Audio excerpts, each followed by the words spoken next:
ಎಲ್ಲರಿಗೂ ನನ್ನ ನಮಸ್ಕಾರಗಳು. ನನ್ನ ಹೆಸರು ಸಾನ್ಯಾ GS. ನಾನು 4ನೇ ತರಗತಿಯಲ್ಲಿ ಜ್ಞಾನದರ್ಶಿನಿ ಶಾಲೆಯಲ್ಲಿ ಓದುತ್ತಿದ್ದೇನೆ. ಈಗ ನಾನು ಭಗವದ್ಗೀತೆಯ 12ನೇ ಅಧ್ಯಾಯದ ಶ್ಲೋಕಗಳನ್ನು ಹೇಳುತ್ತಿದ್ದೇನೆ. ಕೃಷ್ಣಾಯ ವಾಸುದೇವಾಯ ಹರಯೇ ಪರಮಾತ್ಮನೆ ಪ್ರಣತಕ್ಲೇಶನಾಶಾಯ ಗೋವಿಂದಾಯ ನಮೋ ನಮಃ. ಅಥ ದ್ವಾದಶೋऽಧ್ಯಾಯಃ ಭಕ್ತಿಯೋಗಃ. ಅರ್ಜುನ ಉವಾಚ ಏವಂ ಸತತಯುಕ್ತಾಯೇ ಭಕ್ತಾಸ್ತ್ವಾಂ ಪರ್ಯುಪಾಸತೆ ये चाप्यक्षरमव्यक्तं तेषां के योगवित्तमः. श्रीभगवानुवाच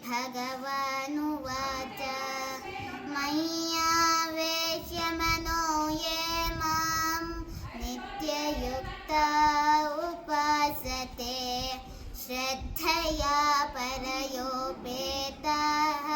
ते मे युक्ततमामताः.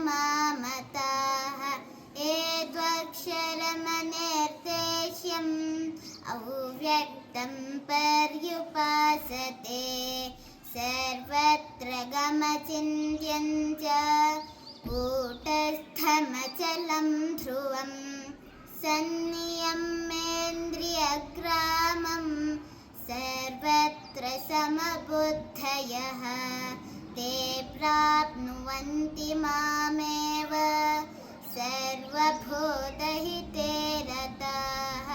क्लेशोऽधिकतरस्तेषाम् अव्यक्तासक्तचेतसाम्. अव्यक्ता हि गतिर्दुःखं देहवद्भिरवाप्यते.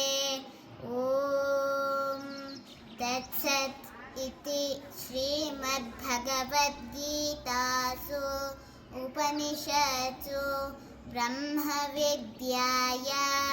योगशास्त्रे श्रीकृष्णार्जुनसंवादे भक्तियोगो नाम 12ोऽध्यायः.